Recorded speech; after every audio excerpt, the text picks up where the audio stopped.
January 17, 1945, Western Pacific, 3:47 hours. The salt spray cut like shattered glass across the flight deck of the USS Hornet. Waves the height of three-story buildings rolled in from the northeast, their crests white and feral in the pre-dawn darkness. The carrier pitched 42 degrees, starboard down, then port down, a groaning metallic beast fighting against the Typhoon's fury.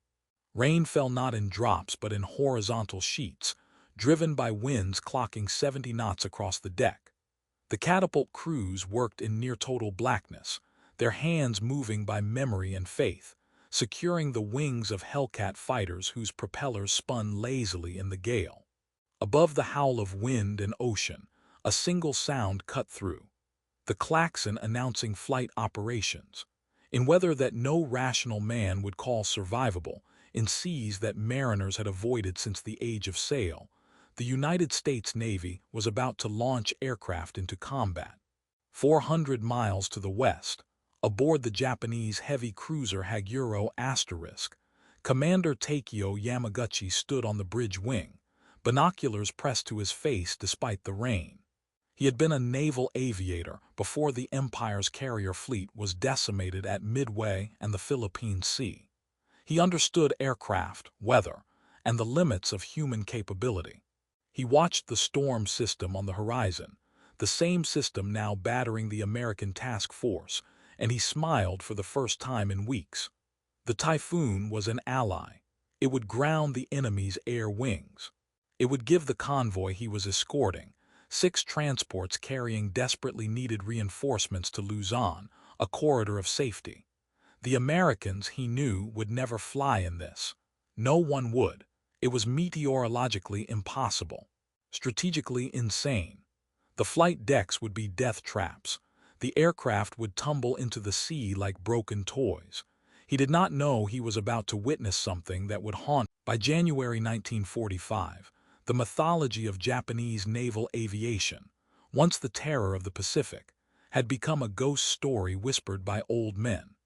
The carrier-borne pilots who had struck Pearl Harbor with such devastating precision were gone, scattered across the ocean floor from Coral Sea to Leyte Gulf. The new generation of aviators received perhaps 40 hours of flight training before being thrust into combat against American pilots who logged 300. But even in defeat, even as the Empire's industrial capacity withered and its cities burned, Japanese commanders clung to certain assumptions. Chief among them, they understood the limits of carrier aviation. They had invented modern naval air power. They knew what was possible and what was not. And flying strike missions in a Typhoon was not possible. This belief was not arrogance. It was mathematics. It was physics. It was the accumulated wisdom of 30 years of naval aviation doctrine, developed in the crucible of real combat experience. Launching an aircraft from a carrier deck required 3 elements in precise alignment: forward speed of the ship to generate relative wind over the deck, a stable platform for the aircraft to accelerate down the flight deck, and enough visibility for the pilot to distinguish horizon from ocean. In a Typhoon, all 3 elements disintegrated. The ship did not move forward smoothly, but rather lurched through waves that could snap a destroyer in half. The flight deck became a tilting, rain-slicked nightmare where a single miscalculation meant either a plunge into the ocean or a fiery collision with the carrier's island superstructure. Visibility shrank to mere yards. The instrument panels inside the cockpits fogged instantly from condensation, and if a pilot somehow survived the launch, he would be immediately swallowed by clouds so dense and turbulent that they tore wings from airframes. The Japanese Naval General Staff had studied American carrier doctrine exhaustively. They knew the enemy possessed superior numbers, superior production, superior logistics. They knew American pilots were well-trained and American aircraft well-engineered. But they also knew that Americans, for all their industrial might, were bound by the same laws of physics. Weather was the great equalizer. In a storm, the technological advantage disappeared. The ocean, ancient and indifferent, did not care about assembly lines or training programs or the gross national product, except the Americans had decided that the ocean's indifference cut both ways. If nature did not favor either side, then the side with greater resources could simply overwhelm natural limitations through sheer force of preparation. The doctrine was born not from recklessness, but from desperation clothed in abundance. By 1945, the United States Navy operated a carrier fleet so vast that even its planners struggled to comprehend the scale. Essex-class carriers rolled out of shipyards at a rate of one per month. For every Japanese pilot in the air, there were 15 American pilots. For every ton of aviation fuel Japan scraped together, America produced 2,000. But numbers alone could not win the Pacific War fast enough. The Japanese had retreated into defensive positions across thousands of islands, turning jungles and coral atolls into fortresses. They hid their convoys in storm systems, moved reinforcements under cloud cover, exploited every moment when American air power was grounded by weather that seemed to respect no flag. And so the question became, could American carriers operate when physics said they should not? Could wealth and engineering overcome meteorology itself? The answer required reimagining everything about carrier aviation from the deck plating upward. First, the ships themselves were redesigned with weather extremes in mind. The flight decks of Essex-class carriers were reinforced with additional steel crossbeams capable of flexing under extreme stress without fracturing. The arresting gear, the cables that caught landing aircraft, was upgraded to handle impacts from planes pitching in at angles that would have been considered catastrophic just 3 years earlier. Wind deflectors were installed along the deck edges to reduce crosswinds. The deck crews trained in simulated Typhoon conditions, practicing their choreography in artificial rain chambers where visibility was reduced to arm's length and wind machines howled at gale force. They learned to secure aircraft using triple the normal number of tie-downs. They learned to communicate through hand signals invisible in darkness and spray. Second, the aircraft themselves were modified for all-weather operations. Engineers added high-intensity landing lights to the Hellcat fighters and Avenger torpedo bombers, lights so bright they could penetrate rain and sea spray to illuminate the deck during night recoveries. They installed upgraded instruments with luminescent dials visible even when cockpit lighting failed.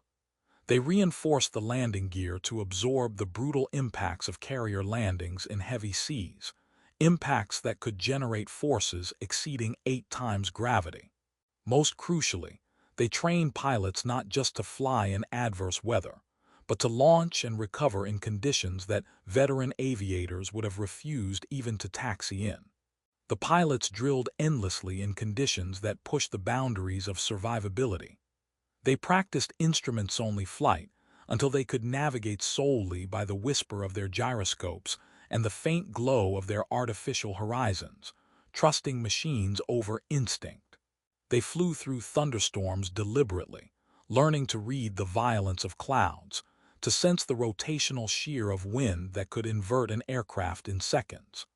They practiced dead-reckoning navigation over featureless ocean, where a 3-degree error in heading meant missing the carrier entirely. They crashed.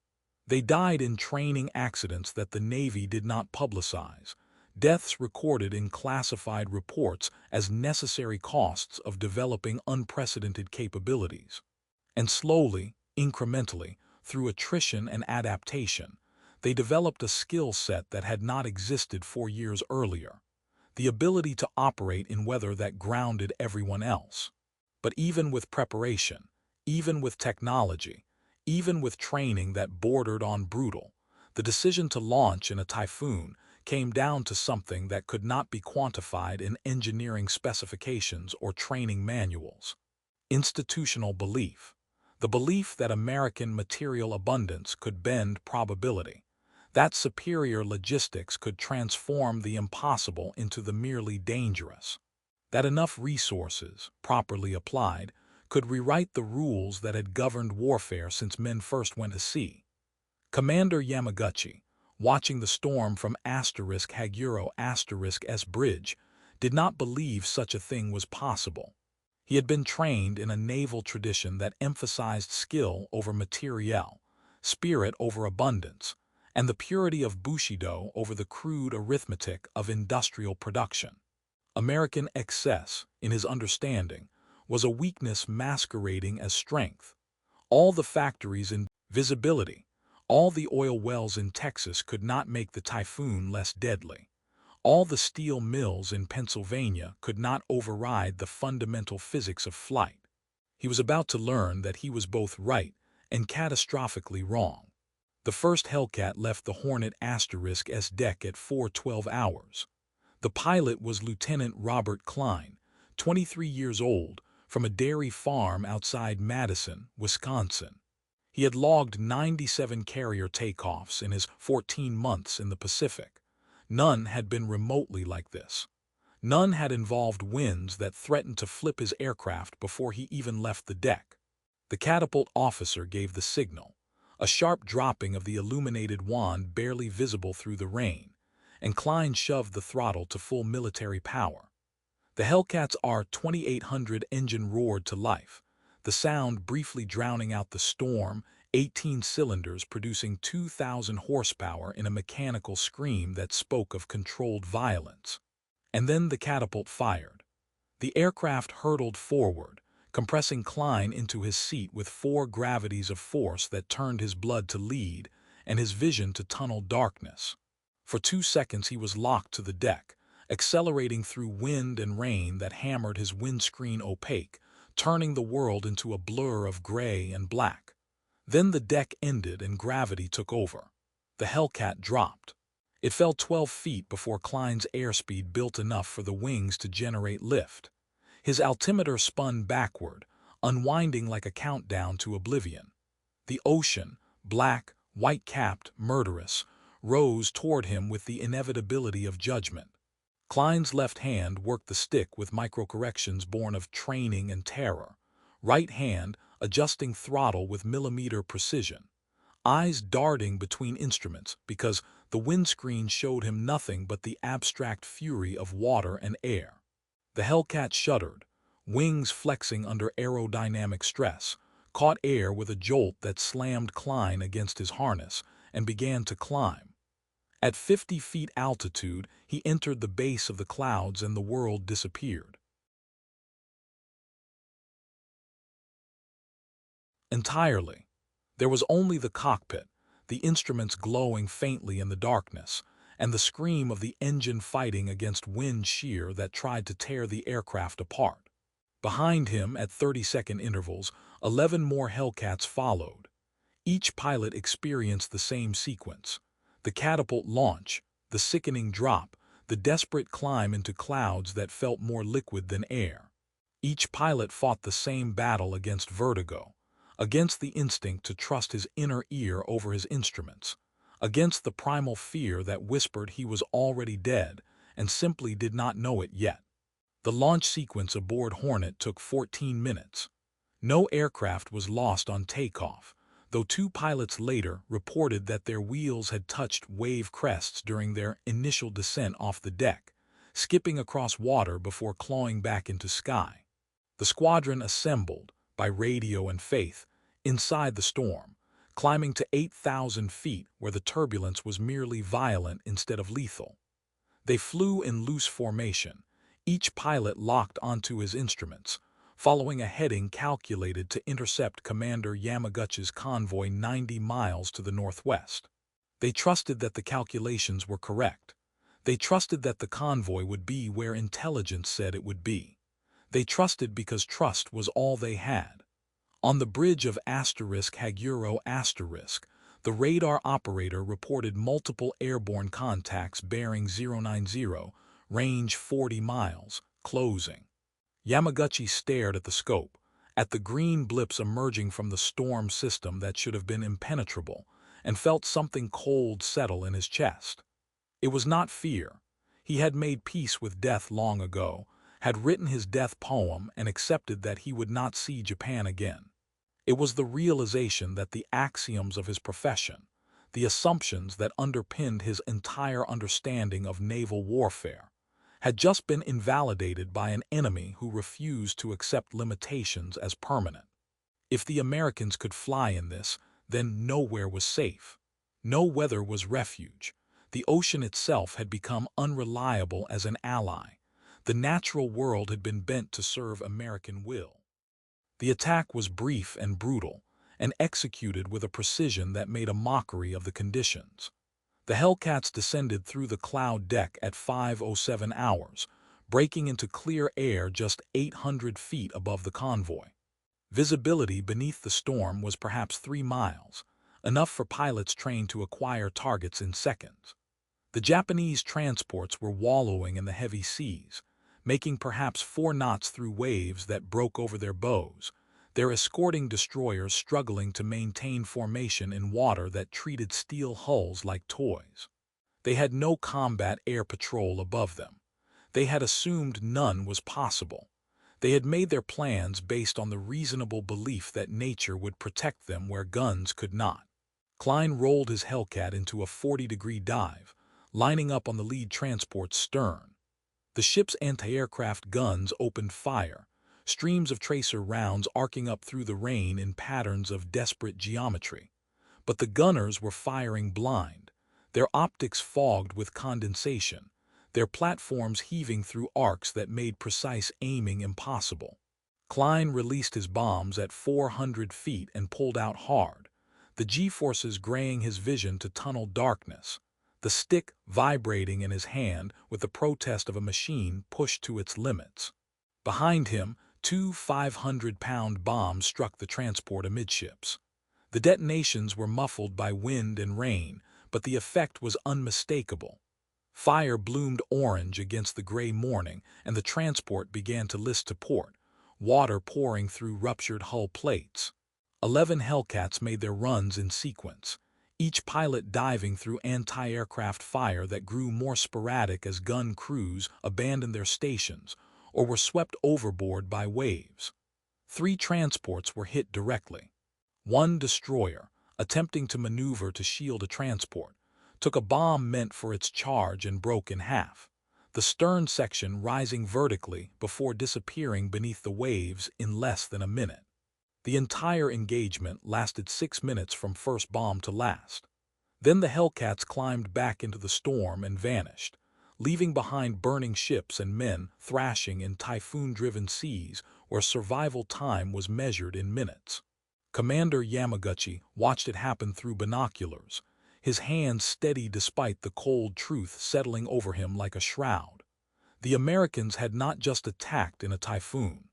They had done so efficiently, with coordination that suggested routine rather than desperation, with tactics that indicated they had practiced this exact scenario. They had launched, navigated, attacked, and would now recover aboard their carriers in weather that should have killed them all, and they would do it again tomorrow if required, and the day after that. The convoy scattered. 3 transports still afloat tried to run for the nearest Japanese-held island, engines straining to make headway against seas that worked against them. 2 were sunk by submarine attack that afternoon, torpedoed by USS Barb, which had been trailing the convoy and waiting for exactly this kind of chaos. The 3rd made it to shore but was so badly damaged it never sailed again, spending the rest of the war as a makeshift barracks until American bombs finally finished what the Hellcats had started. The 6,000 reinforcements the convoy was supposed to deliver never reached Luzon.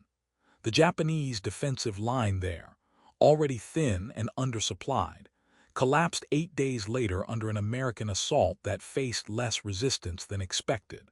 But Commander Yamaguchi was not thinking about Luzon or defensive lines or the strategic implications of a lost convoy. He was thinking about the carrier he could not see, somewhere beyond the horizon, recovering aircraft in a typhoon. He was thinking about the logistics required to maintain flight operations in conditions that would have been considered an act of God in any previous war. He was thinking about the industrial system that could produce not just the aircraft and the ships, but the training, the doctrine, the institutional confidence that made such operations conceivable rather than suicidal. He had fought Americans for 3 years. He had killed some of them. He had respected their material superiority while believing that spirit and skill could compensate, that Japanese willingness to die could balance American unwillingness to suffer casualties. But this was not about spirit or acceptable casualties. This was about a nation that had so thoroughly mastered the machinery of war that it could reshape the boundaries of the possible, that could look at a typhoon and see not an obstacle but merely another problem to be solved through engineering and abundance. The recovery aboard Hornet was, if anything, more harrowing than the launch. Klein returned to find the carrier's deck still pitching through 40-degree arcs, the landing area illuminated only by the faint glow of the deck lights, lights barely visible through the rain and spray that turned the air itself into a gray curtain. The landing signal officer stood on a platform near the stern, waving his illuminated paddles in patterns that Klein could only intermittently see through the murk. His first approach was waved off. The deck dropped away beneath him just as he was about to touch down, falling through 20 feet of vertical space that would have collapsed his landing gear if he had committed. His second approach ended with his tailhook catching the third arresting wire, but the impact was so violent that his harness straps cut bruises across his shoulders and chest, his head snapping forward hard enough to crack his forehead against the gun sight despite his helmet. He taxied forward on shaking legs, adrenaline draining from his system and leaving exhaustion in its wake. Deck crew materialized out of the rain like ghosts, securing his aircraft with practiced efficiency, guiding him to the parking area where other Hellcats were being chained down against the wind. Around him, other pilots were landing at 2-minute intervals, each one slamming onto the deck with impacts that sounded like controlled crashes, metal screaming against metal. One pilot missed all 4 arresting wires and had to pour on throttle, bolting off the deck to circle for another attempt, his engine coughing once before catching fully. Another caught a wire, but the force snapped his tailhook clean off. He careened sideways across the wet deck, coming to rest 10 feet from the edge where the ocean waited hungry and patient. All 12 aircraft recovered. No pilots were lost. By the standards of carrier aviation in 1945, it was a routine operation.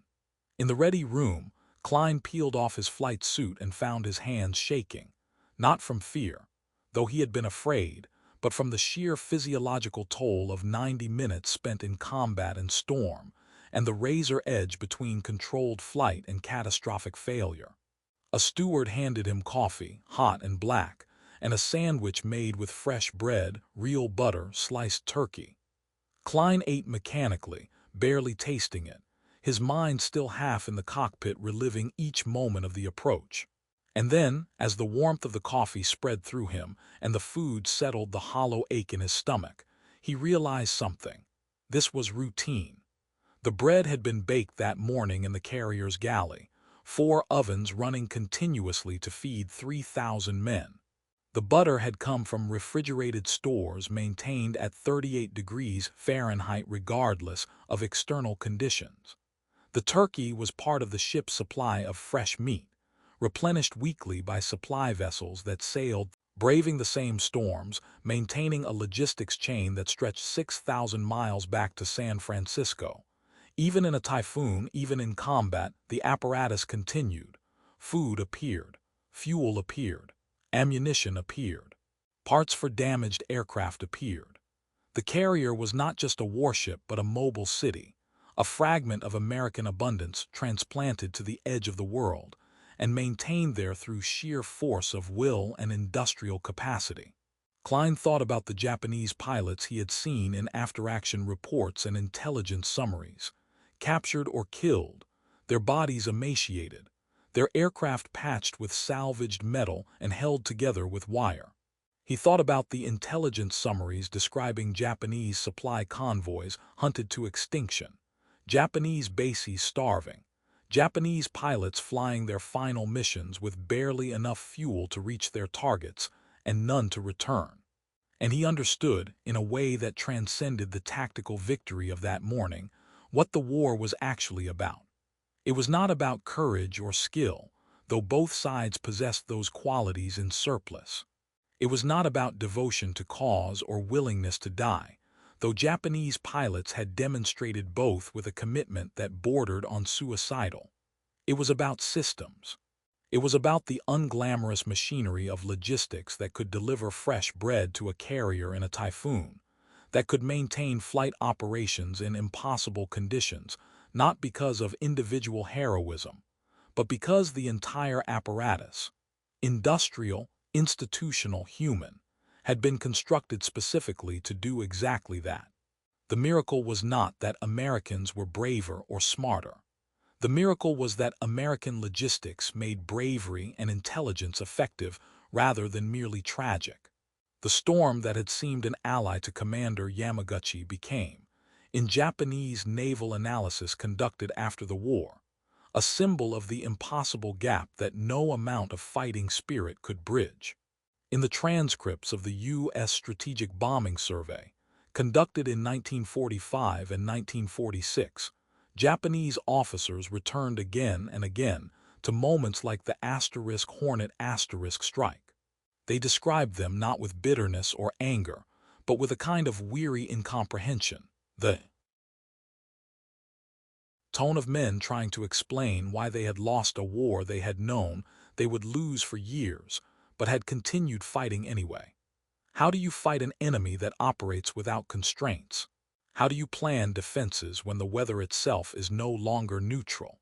How do you maintain morale when the enemy can do routinely what you cannot do even once as a desperate gamble? One officer, Captain Mitsuo Fuchida, the man who had led the Pearl Harbor attack and survived the war to become a Christian missionary, said in his interview, "We calculated what the Americans could do. We studied their doctrine, their aircraft, their training methods. We knew their weaknesses and their strengths, and we were correct in our calculations. But what we did not understand was that they could do the impossible routinely. Not once, not as a miracle born of desperation, but every day. The storm should have grounded them. In any rational analysis, in any previous war it would have. But they flew anyway, and they did not simply survive. They won. They attacked with precision. They sank our ships. They returned safely. And then they had hot food waiting for them. The technology mattered, certainly. The reinforced flight decks, the upgraded instruments, the powerful engines that could fight through turbulence that would have torn apart earlier aircraft. But technology alone was insufficient. The Soviets had technology. The British had technology. The Germans had technology that in some areas exceeded American capabilities. What America had was the institutional belief that technology could be applied at scale to override limitations previously considered absolute by every military in history.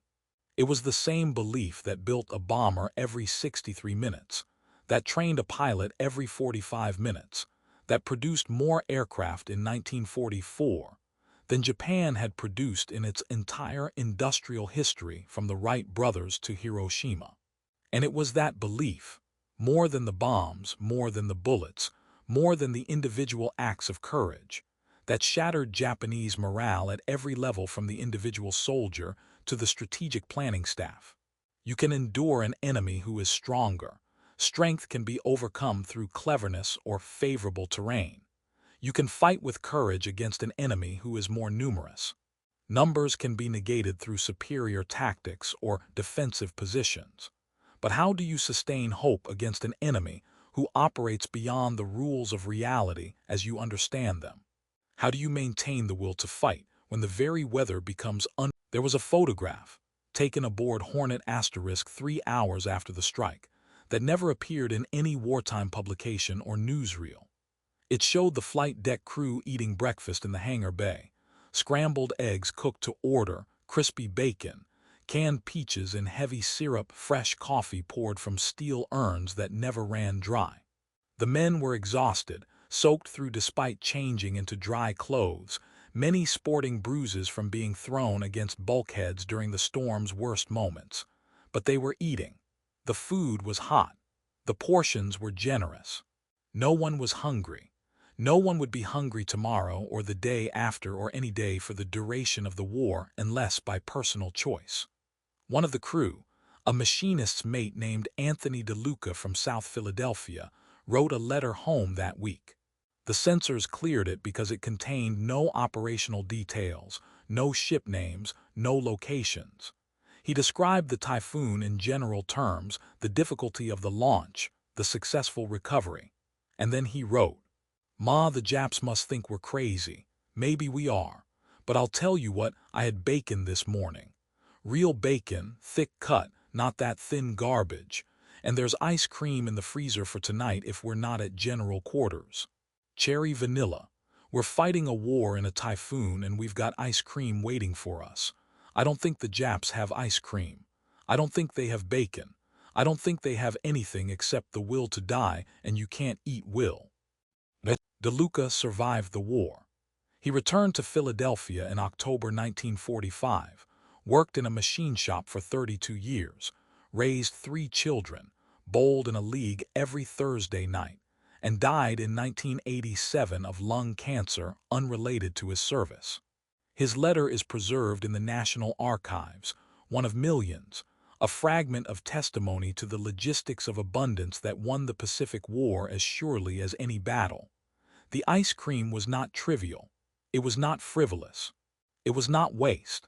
It was produced aboard the carriers in dedicated freezers powered by generators that ran continuously, maintained by crew members whose sole job was to ensure that refrigeration never failed.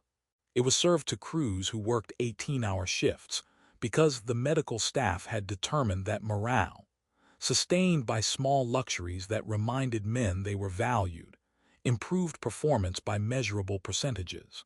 The ice cream represented 10,000 invisible decisions. The decision to allocate space aboard the carrier for freezers instead of additional ammunition. Storage, the decision to include ice cream mix in supply inventories. The decision to maintain refrigeration even during combat operations when every kilowatt of power could theoretically be diverted to more essential systems. Each decision, trivial in isolation, compounded into a system that communicated a message to every sailor. You are valued. Your comfort matters even here, even now. We have so much capacity that we can afford to care about your morale, even in a war zone 6,000 miles from home. The Japanese Navy had no such system because it could not afford such a system. Japanese sailors ate rice and dried fish when supplies were good, and nothing when they were not. Japanese carriers did not have ice cream freezers because the space was desperately needed for ammunition that was never plentiful enough. Japanese supply ships could not maintain regular schedules because American submarines hunted them to extinction. Japanese doctrine did not concern itself with morale-boosting luxuries because the empire's philosophy emphasized endurance through suffering, finding spiritual strength in deprivation, treating hardship as a crucible that purified the soul for service to the emperor. Both approaches were internally consistent. Both were rational within their respective cultural and industrial contexts, but only one could sustain operations in a typhoon. Only one could maintain combat effectiveness over years of grinding warfare across half the planet. Only one could keep men willing to launch into storms, because they knew that survival meant hot food and ice cream, and the knowledge that they were supported by a nation that valued them enough to spend resources on their comfort. Commander Yamaguchi's report on the engagement reached Combined Fleet Headquarters in Tokyo on January 22nd, transmitted by radio in coded bursts that American cryptographers intercepted and decrypted within hours. It was concise in the manner of Japanese military communication.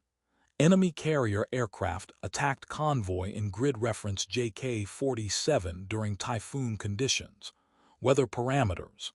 Wind 70 knots sustained with gusts to 85 knots, seas 10 meters, visibility less than 1 kilometer, cloud ceiling 50 meters. Recommend assuming all-weather day and night capability for enemy carrier forces in all future operational planning. The recommendation was noted in the operational log. It was discussed at one staff meeting. It was not implemented because by January 1945, Japanese carrier forces no longer existed in sufficient numbers to make the doctrine relevant. The Empire had 4 carriers remaining. Only 2 were operational. Neither had a full complement of trained pilots. The doctrine of naval aviation, once the Empire's greatest strength and the foundation of its early victories, had become academic, a subject for historians rather than warriors.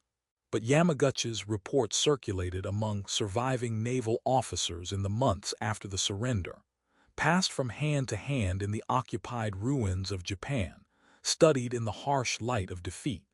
And in the decades that followed, as Japan rebuilt and the Maritime Self-Defense Force was established, the report became a teaching case at the academy in Edejima.